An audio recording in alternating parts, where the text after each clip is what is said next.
പിന്നെ അതുപോലെ എൻ്റെ അടുത്ത് ഒരുപാട് പേര് വിളിച്ചിട്ട് വണ്ടിക്ക് എത്ര കോസ്റ്റ് വരും ചോദിക്കുന്നുണ്ട്. അപ്പോൾ ഞാൻ അവരുടെ അടുത്ത് എല്ലാവരുടെ അടുത്തും പറയുന്നതാണ്, ഞാൻ ഒന്നുകൂടെ പറഞ്ഞു തരാം.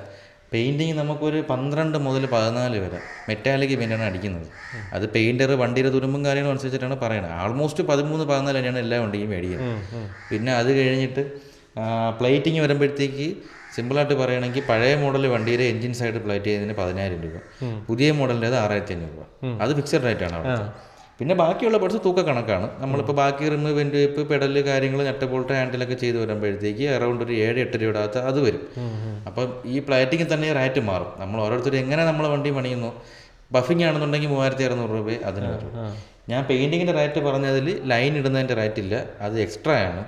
അതായത് അതിനൊരു 750 രൂപയാവും. നമ്മൾ ലൈൻ ഇടുന്ന വെച്ചാൽ മനസ്സിലായില്ല. പഴയ മോഡൽ വണ്ടിക്ക് ടാങ്കിൽ ലൈൻ വരും, അതിന് 750 രൂപ. അത് ഇവിടെ ഇല്ല, കൊല്ലത്ത് സൂചിക്കാരൻ നോക്കി കൊണ്ടുപോകണം. അപ്പോൾ പിന്നെ ഇപ്പം നമ്മൾ പ്ലേറ്റ് ചെയ്യുന്ന റിമ്മ് തിരിച്ച് കൊണ്ട് കൊടുക്കുമ്പോഴത്തേക്ക് ആദ്യം നമ്മൾ ടയർ ഷോപ്പിൽ പോയി ടയർ ഇളക്കി ആ കമ്പി റീപ്ലേസ് ചെയ്യുന്നെങ്കിൽ അത് ഇളക്കി കളഞ്ഞിട്ട് പിന്നെ നമ്മൾ ഓട്ടോയിൽ കൊണ്ടുപോകണം. അപ്പോൾ കൊണ്ടുപോകാനായിട്ട് ആളില്ല. അടുത്തുള്ള വണ്ടിയിലാണെങ്കിൽ കസ്റ്റമറെ കൊടുത്തു വിടും, അല്ലെങ്കിൽ ഓട്ടോ കൂലി കൊടുത്താൽ കയറ്റി വിടുന്നത്.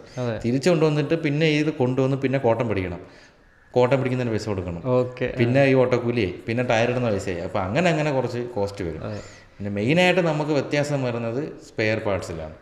അതിലാണ് വണ്ടിയിൽ വ്യത്യാസം വരുന്നത്. ഏത് വണ്ടിയാണെങ്കിലും നമുക്കൊരു ആവറേജ് എൻ്റെ ഇത്ര നാളത്തെ അനുഭവത്തിൽ 40-50-നകത്ത് വേറെ ഇപ്പോൾ ഇതിൽ മാറിയ പോലെ വേറെ അങ്ങനെ പ്രത്യേകിച്ച് സ്പെയർ ഒന്നും മാറാനില്ല. നോർമലി ഇൻഡിക്കേറ്റേഴ്സ്, കോണം ബോർഡ്, സ്വിച്ചസ്, ഇതൊക്കെ നമ്മൾ വണ്ടി പൊളിക്കുമ്പോൾ മാറിയാലേ വൃത്തിയുള്ളൂ. കേബിള്, പിന്നെ ഈ ഫുട്ടസൊക്കെ മാറണം, എങ്കിലും വണ്ടി ഭംഗി വരും. സ്റ്റിക്കർ അതൊക്കെ ചെയ്ത് മറക്കുമ്പോഴത്തേക്ക് നോർമലി ഒരു 40-50 വരാറ്.